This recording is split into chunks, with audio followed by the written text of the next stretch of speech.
नारद जी कंस के पास पहुंच गए।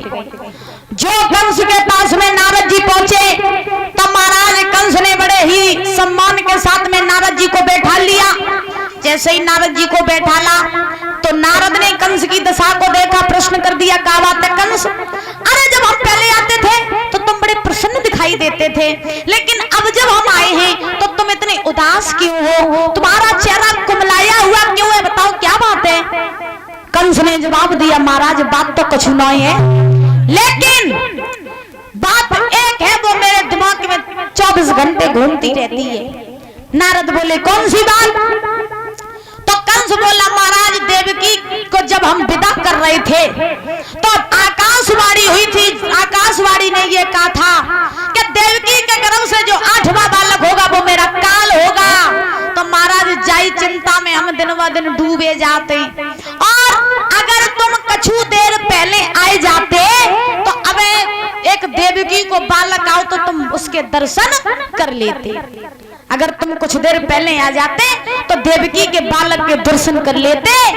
अब महाराज नारद ने कहा, जब बताओ कंस, देवकी का बालक आया था तो तुमने उसके साथ क्या किया? कंस बोलो, महाराज हमने छोड़ दो। क्यों? इसलिए छोड़ दिया महाराज क्योंकि आकाशवाणी ने यह कहा था कि देवकी का 8वां बालक होगा वो मेरा काल होगा, और ये तो पहला ही था, तो महात्मन हमें पहले से कोई डर नहीं, ताकि वजह से हमने बात को छोड़ दो।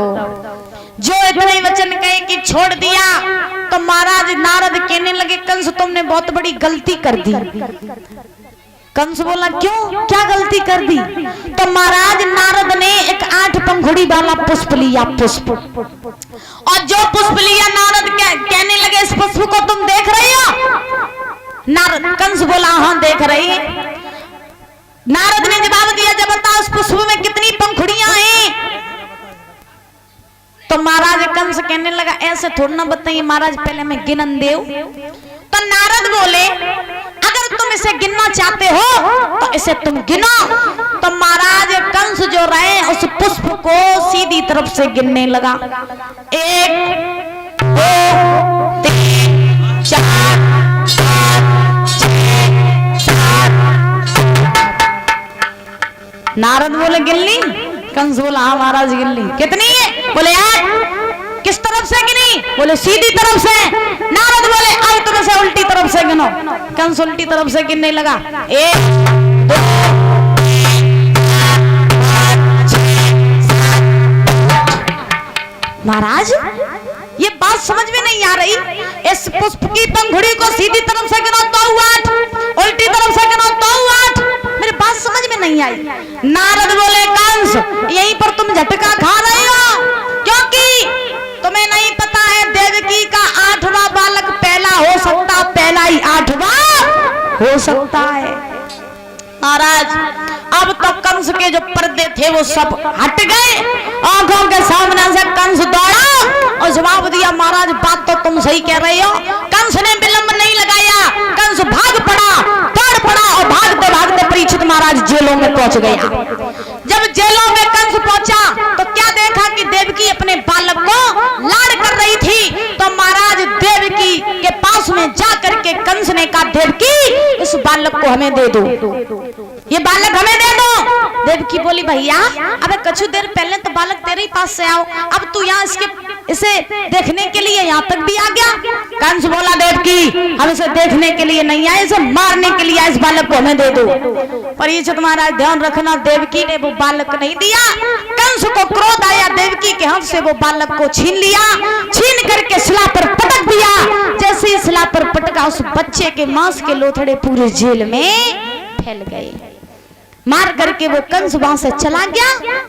इधर मैया देवकी ने जब देखा कि मेरे बालक को मेरे भैया ने इस प्रकार से मार दिया, तो आज मैया देवकी वहीं बैठ करके रोने लगी। प्रमाण मिला है कि महाराज धीरे धीरे धीरे धीरे कंस ने देवकी के 6 बालकों को मार दिया।